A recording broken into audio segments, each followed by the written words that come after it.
14 नवंबर को भारत के पहले प्रधानमंत्री पंडित जवाहरलाल नेहरू का जन्मदिन मनाया जाता है।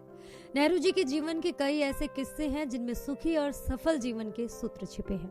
अगर इन सूत्रों को जीवन में उतार लिया जाए तो हमारी कई समस्याएं आसानी से खत्म हो सकती हैं।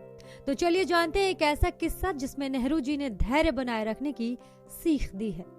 चर्चित किस्से के मुताबिक एक बार नेहरू जी हवाई जहाज से यात्रा कर रहे थे। उस समय यात्रा के बीच में हवाई जहाज में आग लग गई। सभी यात्रियों के साथ स्टाफ और पायलट भी घबरा गए। हवाई जहाज के स्टाफ के कुछ लोग नेहरू जी के पास पहुंचे और उन्हें पूरी बात बताई। स्टाफ ने कहा कि बहुत बड़ा संकट आ गया है, अब हमें समझ नहीं आ रहा है कि हम क्या करें।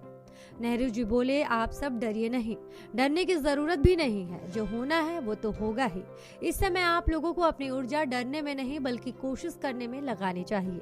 अभी सारी बातें छोड़कर धैर्य बनाए रखें और अपना श्रेष्ठ करें। इतना बोलकर नेहरू जी किताब पढ़ने लगे। नेहरू जी से बात करने के बाद पायलट जहाज को बचाने की कोशिश में लग गए। बहुत कोशिशों के बाद पायलट ने जलते हुए जहाज को एक खेत में उतार दिया। सभी यात्रियों को तुरंत ही जहाज से सुरक्षित निकाल लिया गया। जब सभी लोगों के साथ नेहरू जी भी बाहर आए तो उनके चेहरे पर वही सहजता थी जो जलते हुए जहाज के अंदर थी। नेहरू जी ने इस किस्से में हमें सीख दी है कि किसी भी स्थिति में धैर्य नहीं छोड़ना चाहिए।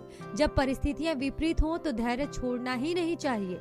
धैर्य बना रहेगा तो हालात को जल्दी ही काबू किया जा सकता है और मुश्किलों को दूर किया जा सकता है। धैर्य बना रहे इसके लिए हमें कोई अच्छी किताब पढ़नी चाहिए। हमें ऐसे काम करने चाहिए जिनसे हम दूसरों की हिम्मत बढ़ा सके। जैसा हम कहते हैं वैसे ही हमारे कर्म भी होने चाहिए। नेहरू जी के बचपन का एक किस्सा है। नेहरू जी के पिता मोतीलाल नेहरू स्वभाव से बहुत सख्त और अनुशासन प्रिय थे। मोतीलाल जी आजादी की लड़ाई में भाग ले रहे थे। उस समय जवाहर की उम्र काफी कम थी। जवाहर पर अपने पिता के स्वभाव का गहरा असर था। जवाहर अक्सर देखते थे कि मेरे पिता भारत को आजाद कराने के लिए लगातार कोशिश कर रहे हैं। उन दिनों मोतीलाल जी अपने घर में एक तोता पाल रखे थे। वो तोता मोतीलाल जी को बहुत प्रिय था। एक दिन जब वो बाहर से घर आए तो उन्होंने देखा कि पिंजरा खाली है, उसमें तोता नहीं है। बाद में उन्हें मालूम हुआ कि तोते को जवाहर ने उड़ा दिया। मोतीलाल जी ने जवाहर से पूछा कि तुमने तोते को क्यों उड़ा दिया। जवाहर पिता के सामने डरे हुए थे। उन्होंने हिम्मत करके कहा कि आप बातें तो आजादी की करते हैं, लेकिन आपने एक तोते को गुलाम बना रखा है। मैंने आपकी बातों से प्रभावित होकर तोते को आजाद कर दिया। ये बात सुनते ही मोतीलाल जी समझ गए कि जवाहर ने सही काम किया है। उन्होंने कहा कि हम जैसा कहते हैं हमारा स्वभाव भी वैसा ही होना चाहिए।